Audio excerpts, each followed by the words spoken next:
Menteri Luar Negeri Malaysia Muhammad Hassan meminta seluruh pihak di negaranya berhenti menggunakan istilah ambala dalam menyebut wilayah laut yang disengketakan dengan Indonesia.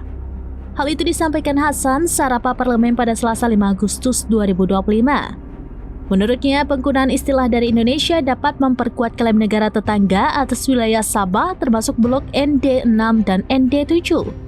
Hassan menegaskan bahwa wilayah tersebut merupakan bagian dari kedaulatan Malaysia berdasarkan hukum internasional dan putusan Mahkamah Internasional tahun 2002. Ia meminta agar istilah yang digunakan adalah Laut Sulawesi sesuai posisi resmi Malaysia. Istilah ambala dinilai hanya menguntungkan Indonesia dalam perundingan batas wilayah. Meski begitu, Hassan menekankan bahwa Malaysia tetap akan menyelesaikan sengketa ini secara damai demi menjaga hubungan bilateral dengan Indonesia. Negosiasi teknis batas maritim masih berjalan sejak 2005. Ia menekankan bahwa 98% hubungan bilateral tetap positif dan tidak boleh terganggu oleh isu kecil. Ya, kita cari penyelesaian yang baik, yang damai, itu ada itikat baik dari dua pihak. Ya. Kita jangan biasalah ada mungkin intinya kita mau penyelesaian yang baik. Ya.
Download Tribun X sekarang, menghadirkan lokal menjadi Indonesia.